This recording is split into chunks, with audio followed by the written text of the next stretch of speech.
Thierry Solère, 45 ans, député Les Républicains de la 9e circonscription des Hauts-de-Seine, tout nouveau porte-parole de François Fillon et notre invité ce soir.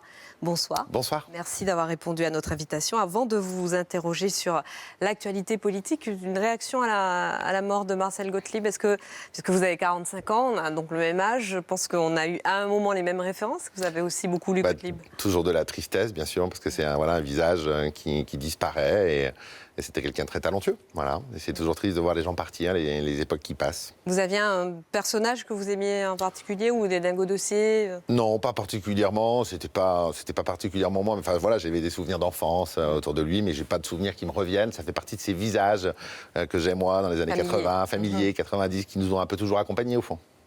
Alors Thierry Solère, on vous a invité ce soir parce qu'on considère à Dimanche Politique que vous êtes en quelque sorte l'autre vainqueur de la primaire de la droite et du centre. Je cite nos confrères du Point qui parlent de vous cette semaine comme celui qui a réussi la prouesse, puisque vous étiez le grand ordonnateur de cette primaire, la prouesse hors norme de l'organiser. Nos confrères parlent d'une réussite éclatante, disent que vous avez été choisi pour votre compatibilité avec tous les participants, salué, je cite, de part et d'autre pour votre bonhomie, votre calme, vos qualités de conciliateur. Le rayonnant Solère n'en est pas à son premier coup d'éclat, disent nos confrères. Vous êtes Solère. Écoutez, non, mais moi je suis content que ça ait bien marché. Au fond, pour moi, ça a marché pour 2-3 raisons. D'abord parce qu'on a réussi à faire comprendre aux Français quel était l'enjeu de cet exercice. On choisissait là le candidat de la droite et du centre à l'élection présidentielle. Deuxièmement, ça a bien marché parce qu'ils sont venus très nombreux. Donc ils ont bien compris le fond du message. Et puis ça a bien marché parce qu'il n'y a pas eu de contestation et que chacun des candidats, et puis chacun de leurs équipes, partout en France, ont bien joué le jeu.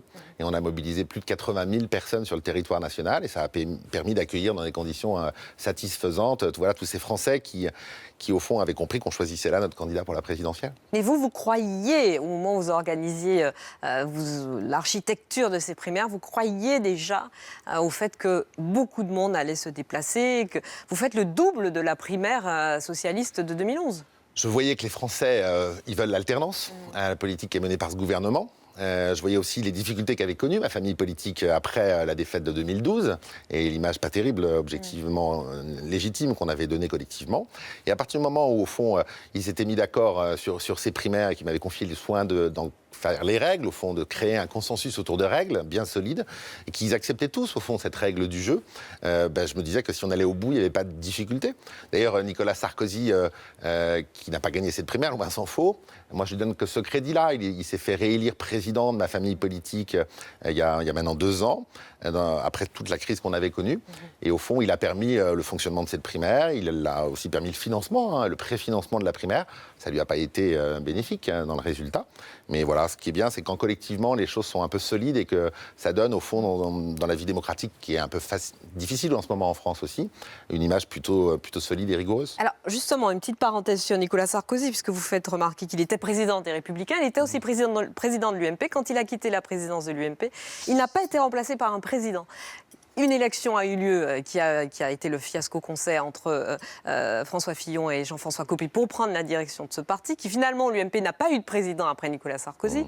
Il a fallu qu'il revienne, qu'il reprenne l'UMP en main, qu'il crée les Républicains pour présider les Républicains. Et une fois qu'il a quitté la présidence des Républicains, il n'y a pas de président qui lui succède non plus, puisque Laurent Wauquiez était un président par intérim et qu'il est remplacé aujourd'hui par Bernard Accoyer, secrétaire général. Alors est-ce qu'il n'y a que Nicolas Sarkozy qui puisse présider le grand parti de droite républicaine?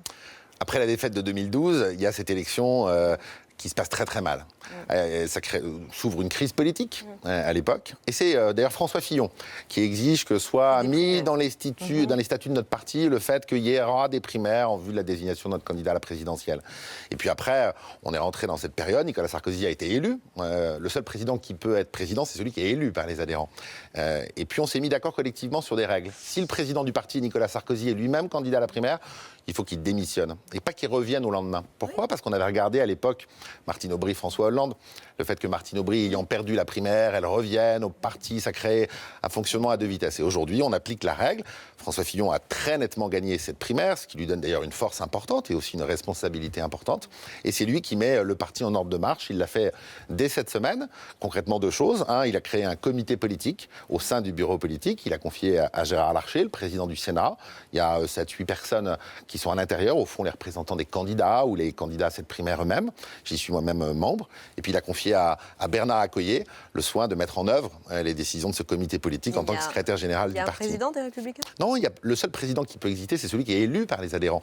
Et donc il y aura des élections un jour, bien sûr, à la tête des Républicains. Ni l'UMP ni les Républicains n'auront eu, à part pendant un temps Alain Juppé pour l'UMP, n'auront eu de président. Il y a eu Jean-François Copé qui a été élu dans le contexte qu'on connaît, dans un contexte contesté, mais qui avait fini par trouver un terrain d'atterrissage.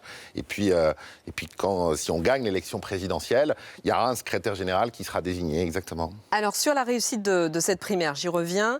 Réussite, oui. Sauf que les classes populaires n'ont pas beaucoup voté.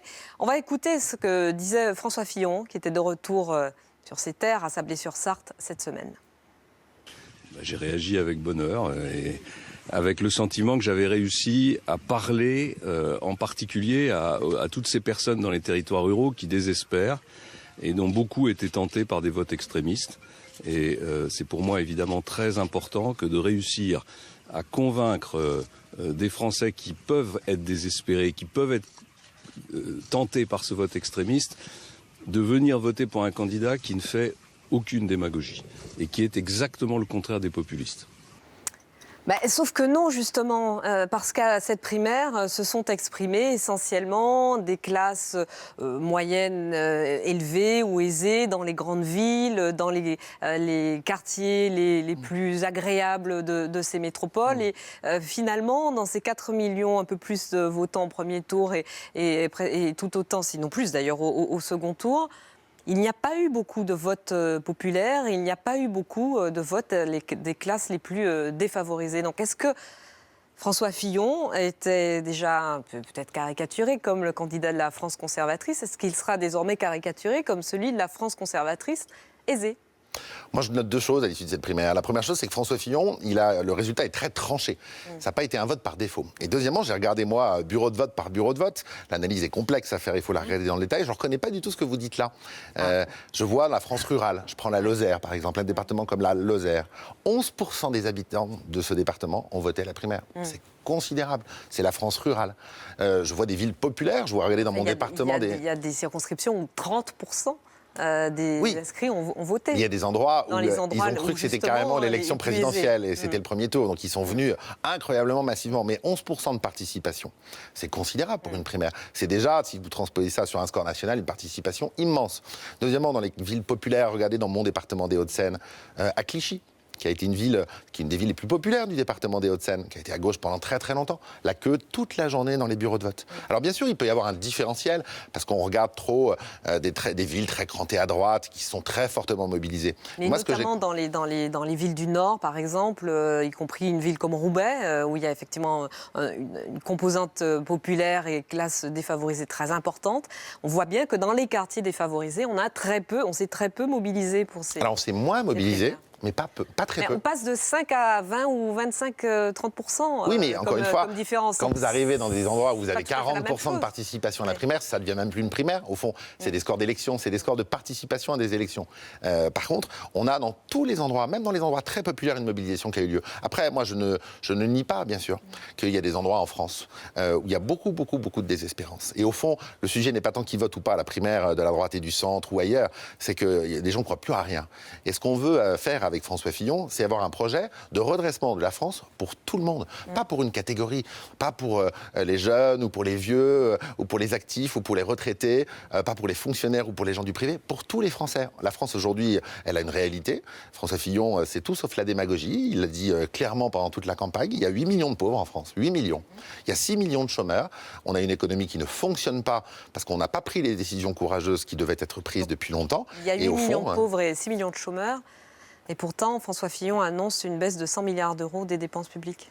Mais c'est justement pour que ça change. C'est pour aider les plus défavorisés Notre modèle qu'on social. réduit la dépense publique? Mais la dépense publique, ça dépend à quoi elle sert. Vous savez, quand vous arrivez à faire des millefeuilles administratives dans les collectivités locales, où vous multipliez les strates, est-ce que vous croyez que les gens qui n'ont pas de travail, c'est ça qui va leur permettre d'en avoir un? François Fillon va être le candidat de la simplification administrative. Ah oui, bien sûr. Attention, ça fait 25 ans qu'on nous sert Mais ce ça fait refrain-là. 25 ans qu'on nous sert beaucoup de refrains. Oui. Et ça fait 25 ans qu'il y a une partie des Français qui ne croient plus à rien. Et je crois que ce qui n'a pas été prévu par les sondages, par les observateurs, par les politiques eux-mêmes, c'est-à-dire cette victoire très nette de François Fillon, ça salue ça, justement. Un diagnostic sans aucune démagogie sur la réalité de notre pays et la nécessité de prendre des mesures très simples. François Fillon, ce n'est pas un libéral ou un idéologue, c'est un pragmatique. C'est quelqu'un qui regarde en vrai la situation de notre pays et qui propose un remède qui va nous permettre, surtout pour les plus faibles d'entre nous, de s'en sortir un peu mieux. Mais il n'est pas libéral Je ne crois pas que ce soit la caractéristique numéro 1 qui soit la sienne, non. sur le plan économique? Il est surtout très pragmatique. Ce n'était pas un idéologue, François Fillon. Et vous savez, la jeunesse, la priorité de l'actuel président de la République sur ce quinquennat. Aujourd'hui, on a 25% de nos jeunes qui sont au chômage. Ce modèle social, il en arrive là. Eh ben, il faut prendre des mesures drastiques pour justement permettre qu'il y ait de l'emploi et qu'on revienne à un taux de chômage des jeunes qui soit celui de la moyenne européenne de l'Ouest, en Allemagne, en Belgique, en Suisse, en Grande-Bretagne. Ce n'est pas du tout le cas. Mais le taux de chômage des jeunes, ça fait 25 ans qu'il est au-dessus Mais de tout est comme 20% en France. Le Front National se réjouit de ce qu'il considère comme la dureté du programme économique de François Fillon. Donc, vous considérez que ce n'est pas un programme libéral, mais quand il parle donc de 100 milliards de dépenses publiques en moins, de 500 000 fonctionnaires en moins, de moins de remboursement, par exemple, pour l'assurance maladie, d'un âge de départ à la retraite reculé. Et on sait que plus on recule l'âge de départ à la retraite, plus on s'en prend à ceux qui ont, par exemple, qui sont au chômage et qui attendent l'âge de la retraite pour toucher leur pension de retraite. Et dans un pays où le travail des seniors est en si faible proportion par rapport à l'ensemble de la population, reculer l'âge de départ à la retraite, c'est créer de nouvelles situations de précarité. Donc ce programme-là... Moi, je ne crois pas ça. Reculer l'âge de départ à la retraite, c'est surtout permettre à tous les retraités qu'on ne touche pas à leur pension. Parce que tous les gouvernements, la facilité qu'ils ont, c'est de rogner sur les pensions de retraite. Et la majorité de nos concitoyens qui sont en retraite, ils touchent des petites pensions, des toutes petites pensions. Et ce qu'il faut, c'est qu'elles soient revalorisées. Qu'est-ce que c'est le projet de François Fillon? Qu'on travaille tous un petit peu plus. Pas dans des proportions drastiques. En étant payé plus ou en étant payé toujours autant? On travaillera toujours un peu plus en étant payé un peu plus, même dans l'administration. Il l'a dit dans la plus grande clarté. Donc on continuera avec François Fillon comme avec Nicolas Sarkozy à travailler plus pour gagner plus. Mais prenez dans la fonction publique. Quel est le projet qui est le sien? Il y a trop de fonctionnaires dans notre pays. Ça ne veut pas dire qu'on va virer des fonctionnaires. Et on commence à avoir sur Internet des choses dans tous les sens où on raconte plus ou moins n'importe quoi. Ça veut dire que le remplacement d'un fonctionnaire sur deux sera moins systématique et que l'objectif, c'est moins 500 000 fonctionnaires sur la durée du mandat. Je vous dis, par an, à quoi ça représente? C'est moins 2% par an. Vous savez que dans le dernier précédent quinquennat, les régions socialistes, à elles seules, elles ont fait plus de 2,6 de recrutement de fonctionnaires par an. Donc vous voyez, est-ce que nos régions étaient sous-administrées il y a 7 ou 8 ans? Bien sûr que non. Quel est le projet? Le projet, c'est de dire on a un taux de dépenses publiques qui est trop important. À cause de ça, il n'y a pas de boulot et il y a du chômage de masse. Si on veut sauver notre modèle pour permettre et qu'il y ait moins de chômeurs, qui est toujours une assurance maladie, notamment pour les plus faibles qui remboursent vraiment bien, il faut qu'on fasse 4-5 grandes réformes qui ne sont pas des remèdes de cheval. Augmenter la TVA. On n'est pas en train de faire, comme beaucoup de pays l'ont fait, de licencier des fonctionnaires. Jamais. C'est juste 1 sur 2 qui ne sera pas remplacé. Il va falloir travailler un peu plus longtemps. Et il va falloir que tout le monde soit dans cette culture-là. Au fond, c'est ce que les gens ont compris, c'est ce que les gens attendent. Des produits de consommation courante avec une TVA en augmentation. Oui, François Fillon propose une augmentation de la TVA, mais vous savez qu'aujourd'hui, la réalité, c'est qu'il y a 2200 milliards de dettes publiques, et qu'à cause de ça, on paye nos fonctionnaires en empruntant de l'argent à 10 ans. Ce système-là, il est mort. Si on continue sur cette ligne-là, pendant 5 ans, la vérité, c'est que les pensions de retraite seront encore plus basses, que les déremboursements seront généralisés, et que l'indemnisation chômage ne fera que baisser. Qu'est-ce que veut faire François Fillon? Plus de boulot pour tout le monde, arrêter avec le chômage de masse, et prendre avec courage les 5-6 grandes mesures que les Français attendent. L'inversion de la hiérarchie des normes, par exemple, le fait que l'accord d'entreprise laissé au gré du chef d'entreprise et de ses salariés supplante l'accord de branche? Bien sûr, les 35 heures, ça a été terriblissime, que ce soit dans le privé ou dans l'administration. Et donc, il faut laisser aux entreprises et aux branches le choix de définir collégialement comment ça se passe. Vous savez, donc vous irez plus loin que la loi travail, la fameuse loi El Khomri, qui a mis tant de désordre dans la rue. Oui, parce que la différence, c'est que nous, on le dit avant, et que la mobilisation des Français, ça sera ça l'enjeu de l'élection présidentielle. Ça sera soit de continuer sur cette pente qui crée toujours plus de pauvreté, toujours plus de fiscalité pour ceux qui travaillent, et toujours plus de désespérance, au fond, avec un État qui n'est pas efficace et qui ne répond pas aux attentes des Français, ou bien on prend ces 5-6 grandes réformes. Je crois vraiment, moi, c'est ça que les Français attendent. Et la caricature qu'il faut arrêter tout de suite, c'est de dire que c'est pour une catégorie de Français. Vous savez, c'est toujours les plus faibles d'entre nous. C'est toujours les plus faibles d'entre nous qui ont besoin que l'école fonctionne. Les plus faibles d'entre nous qui ont besoin que l'hôpital public fonctionne. Et aujourd'hui, ça ne fonctionne pas. Nous qui ne votent pas. Oui, pas toujours, mais c'est souvent ceux qui sont le plus désespérés. Et c'est pour ça qu'on veut porter un message d'espoir et un message sans aucune démagogie. Je crois que c'est sa marque de fabrique. Avec nos invités. Je voudrais quand même votre réaction au propos de Ségolène Royal. Alors, on sort totalement de ce sujet. Au propos de Ségolène Royal sur Fidel Castro et sur le régime castriste dont elle estime que il n'est pas prouvé qu'il ait des détenus politiques, par exemple. Il y a quelques années, Ségolène Royal nous avait dit que la justice chinoise, c'était son modèle. Elle n'était pas au gouvernement. Elle a tout à fait dit ça. Elle a dit qu'on pouvait s'inspirer de l'efficacité de la justice chinoise. Bon. Mais elle n'était pas au gouvernement de la France. Aujourd'hui, elle est au gouvernement de la France, elle représente la France et elle vient de se féliciter de tout ce qui s'est passé à Cuba, de la gouvernance de Fidel Castro. Bien sûr qu'il y a une forme de romantisme en France à la révolution cubaine. Mais depuis, il faut regarder la vérité en face. Il y a eu des persécutés, des prisonniers politiques. À Cuba, les homosexuels sont envoyés dans des centres de désintoxication. Vous voyez, si c'est ça le modèle que la France veut envoyer, je trouve ça tout à fait désolant. Et j'aurais aimé que le président de la République ou le Premier ministre se démarquent de ces propos. Ce sera peut-être le cas parce que la polémique enfle. On va rejoindre nos invités, mais juste avant, on va regarder ensemble cette critique de François Bayrou et de François Hollande sur le programme économique de François Fillon. Et on en parle avec nos invités.